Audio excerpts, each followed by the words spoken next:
This started with a question a lot of people are pondering right now, a question from my own son. Why are people so hateful these days against anyone they see as different?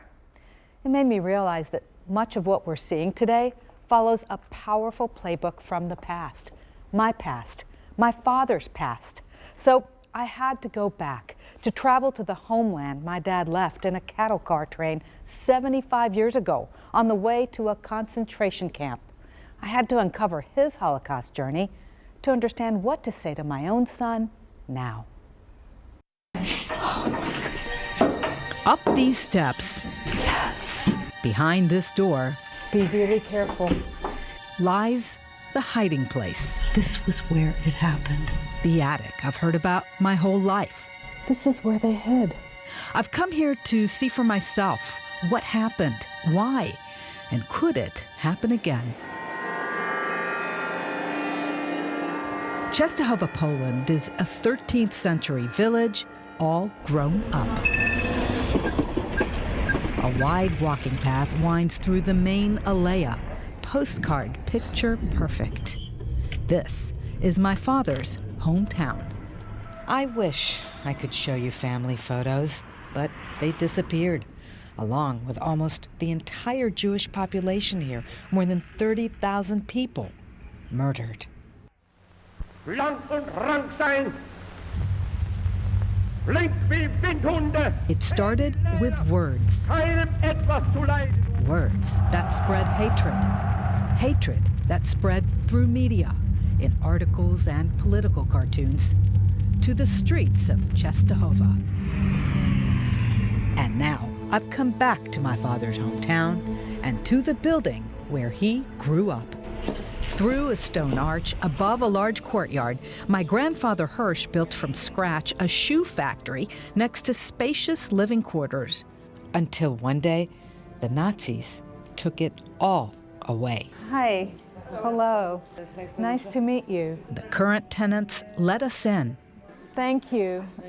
Dziękuję. I had no idea it was this large. Recently renovated into small shops and artists' lofts. It's changed, but it's still grand. And one huge surprise. They sell shoes here now. This was a shoe factory, and now they sell shoes here. The old stories come to life. Dad told me how he used to look below from this balcony. This is the square where the elections took place, where the man in charge of getting rid of all the Jews in Częstochowa, his name was Degenhardt, he came here, and all the Jews would be lined up here, and half would be told to go to the right, and the others would be told to go to the left. And one way was to life, and one way was to death. And it all happened right here. But before the selections, the Nazis already had killed my grandfather.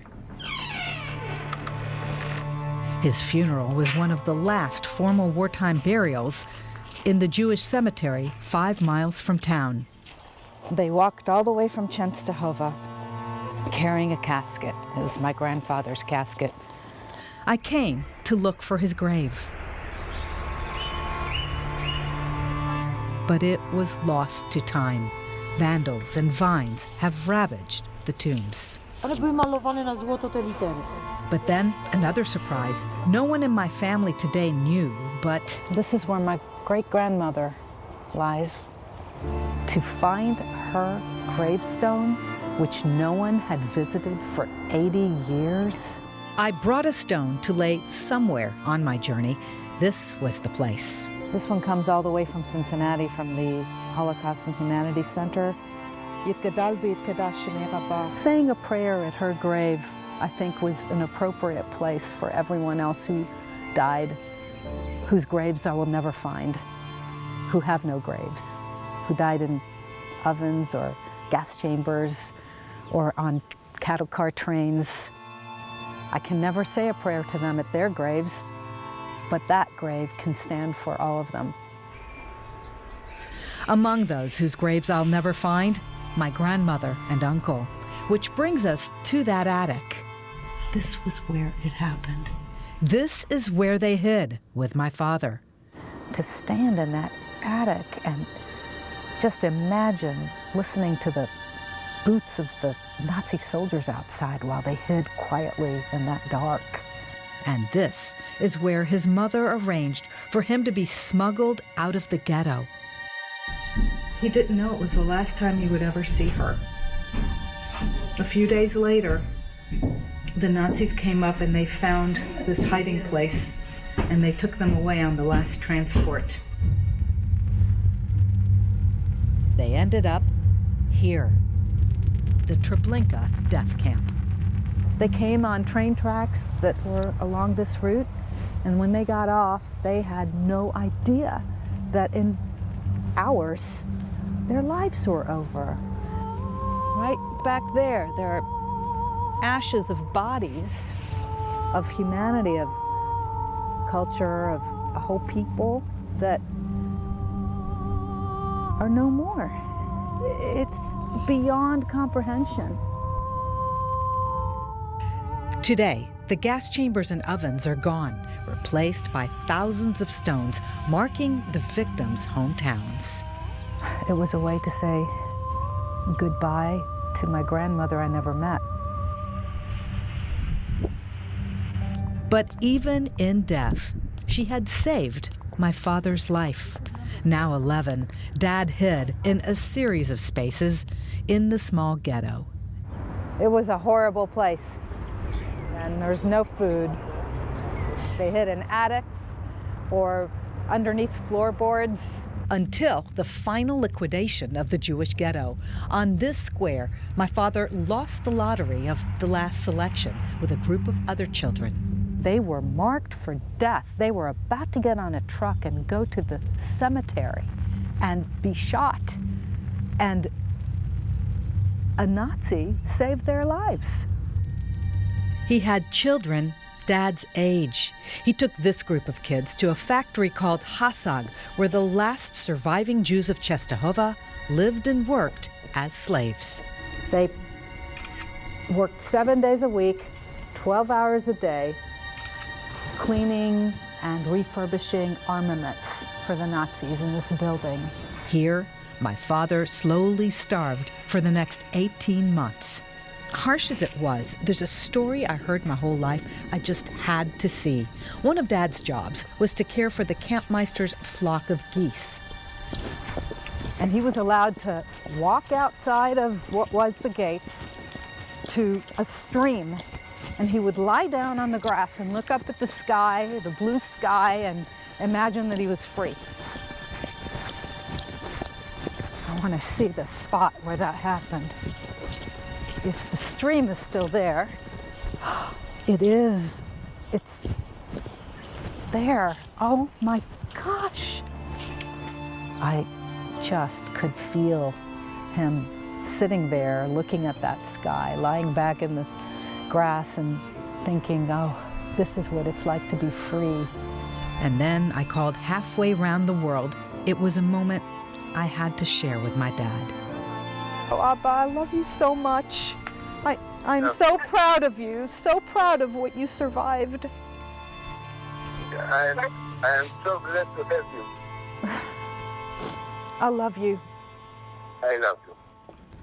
Walking freely where he was a slave, I rounded the corner to see the train tracks where Nazis loaded Dad on a cattle car train bound for Germany 1 day before Russian troops liberated this camp.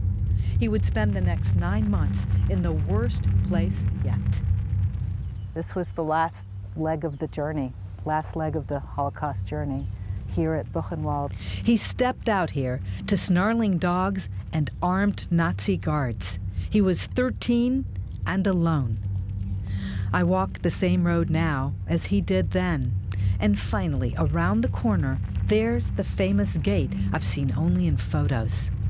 He said he looked up, and the words were, to each what he deserves, and he was wondering what he had done to deserve any of this. It's a massive place, still, even with the barracks destroyed. But don't let that enormity dwarf the lesson here. It's one thing for people to study history and to be places, but it's another to know a person was here. A person got off the train here. and a person walked through that gate and experienced that horror. It wasn't just an anonymous sea of people. It was one human being. Behind this barbed wire fence, my father spent 9 months under the watchtowers, 9 months of starvation and sickness, most of it in a building on this very footprint. This is where it all ended. He was here when the American army approached, and he knew he was liberated, he was free, he had survived. Decades later, his daughter finally understands perseverance in the face of adversity. Unfortunately, this is a theme of humanity that periodically we come into times when hatred seems to win the day, but it can't. We can't allow that. We have to fight it wherever it is. So to me, this is a journey to get my son's generation to stand up and fight.